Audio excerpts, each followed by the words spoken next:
Now your forecast first. Sponsored by ESL Federal Credit Union. Hey, good evening. A quiet night. Temperatures hold in the lower 30s. Bit of melting as we stay above freezing for your Monday, but several chances for snow showers as we head toward the holiday. A Christmas storm going to be possible. Details on that coming up.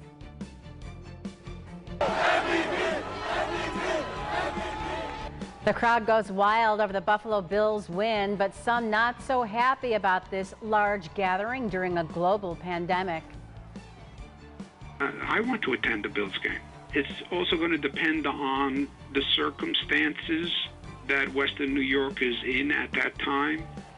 And Governor Cuomo talks about what it will take to get fans back in the stands at Orchard Park. But first, the latest development in the case of a missing soldier from Fort Drum.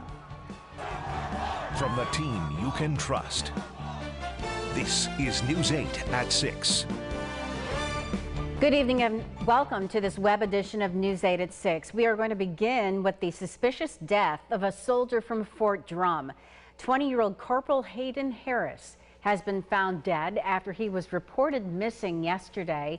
It's unclear where or when Harris was found, but police do suspect foul play. Harris was from Tennessee. The investigation into his disappearance and death continues. A Rochester man is under arrest in connection with a fatal shooting earlier this month. 24-year-old Twain Ivory is charged with murder after police say he shot and killed 24-year-old Krisham Yumas. Avery will be arraigned tomorrow. And in Canandaigua, one man is dead after a fight. Police say 50-year-old Anthony Gray was found assaulted on Phoenix Street in Canandaigua. Gray died later at the hospital. Police arrested 30-year-old Christopher Diaz at the scene of the assault. Diaz has been charged with manslaughter. Now to the latest on COVID-19. As lawmakers prepare to pass the latest COVID relief effort, the virus continues to take hold in the U.S. The U.S. now approaching 18 million confirmed cases, and the national death rate now, or death number now, is more than 300,000. In our area, the Monroe County Department of Health is reporting 588 new COVID cases today and an infection rate above 8%. More than 700 people are being treated for COVID-19 at local hospitals. No new deaths were reported today. Moderna's vaccine began shipping nationwide today from its distribution center in Tennessee.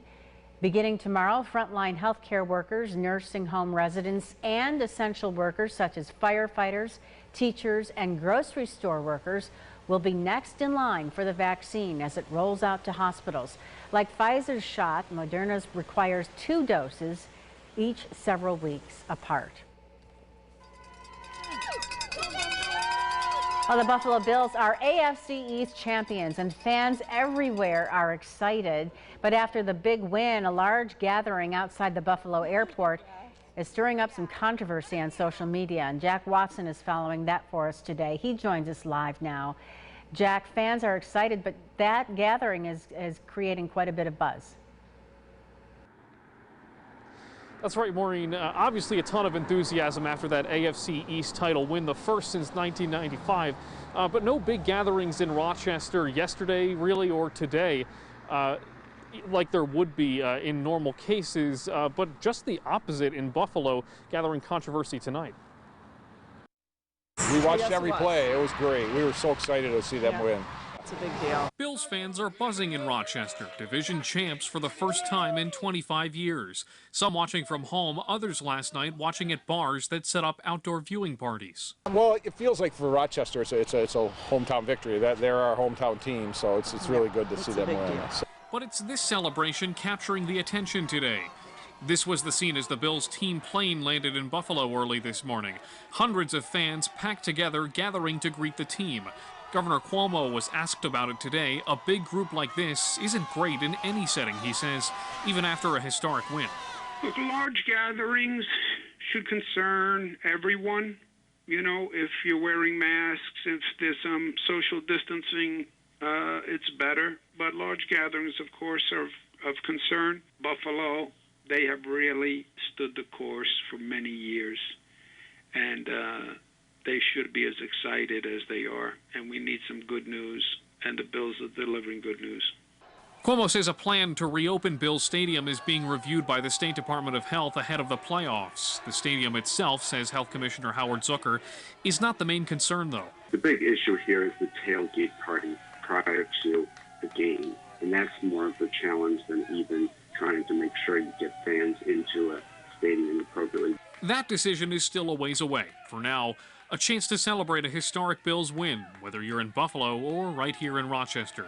And we are like so excited because Bills won! I'm ecstatic. I'm so happy. And Maureen, some NFL stadiums have allowed fans in at a limited capacity. Dr. Zucker says he is considering that when he's reviewing the Bills Stadium plan. Live in Rochester, Jack Watson, News 8. All right, Jack, thank you. The governor also once again called out the Finger Lakes region for having the highest COVID-19 infection rate in New York State. Congress is expected to vote tonight on a coronavirus relief bill. Senate Minority Leader Chuck Schumer saying the compromise bill is sufficient and necessary, but still not enough. The $900 billion bill includes another round of stimulus checks for most Americans, about $600 or $700 per person. There's also $300 a week in federal unemployment benefits for the next 4 months, along with $80 billion for schools and state funding. Schumer says he'll vote for it, but more could and should be done.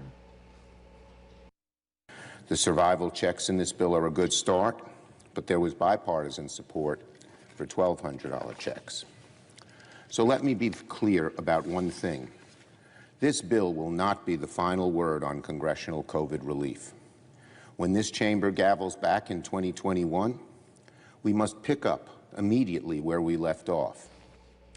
The bill also includes $300 billion for small businesses, including restaurants that are struggling to stay open during the pandemic. One local group, the Southeast Area Coalition, is doing its part to try and help these Rochester area residents as well.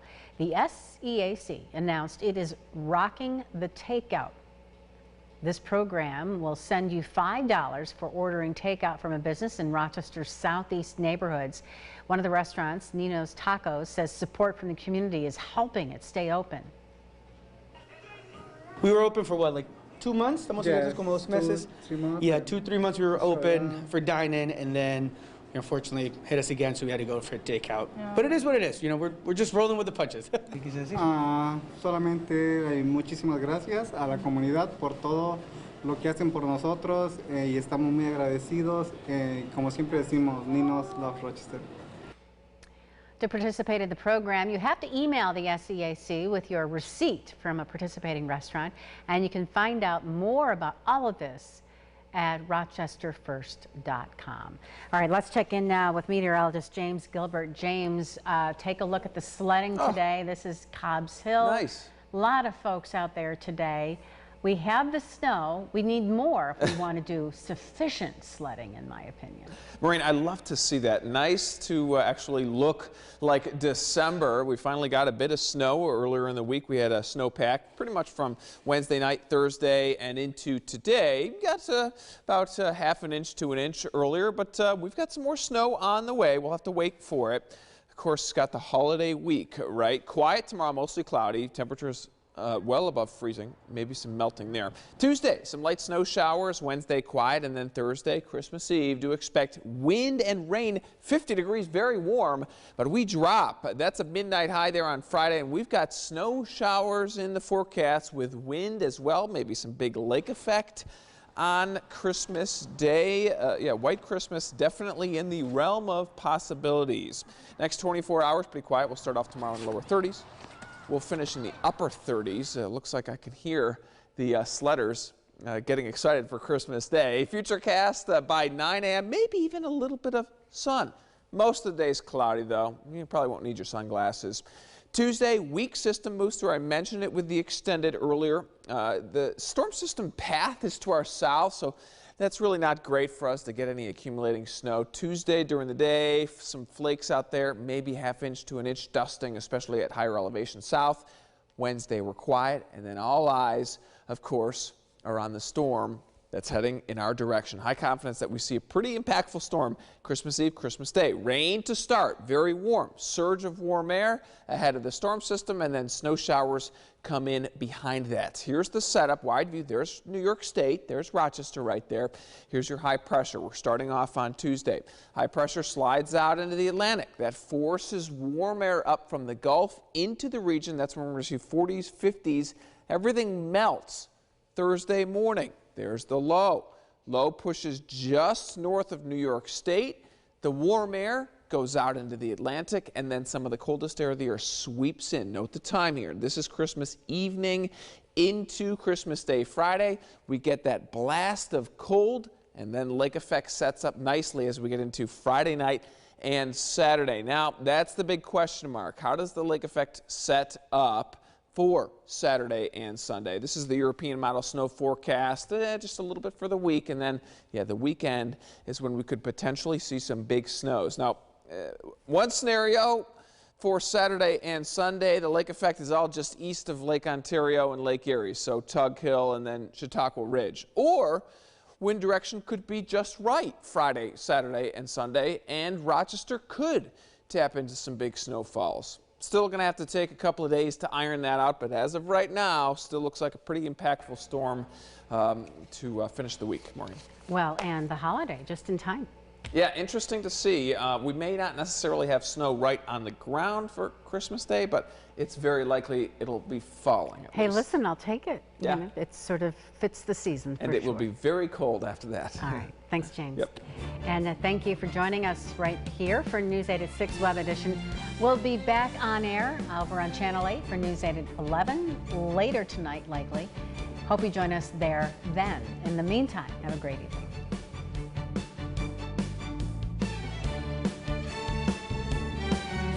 Follow News 8 wherever you are on RochesterFirst.com, Facebook, Twitter, and our apps for both news and weather.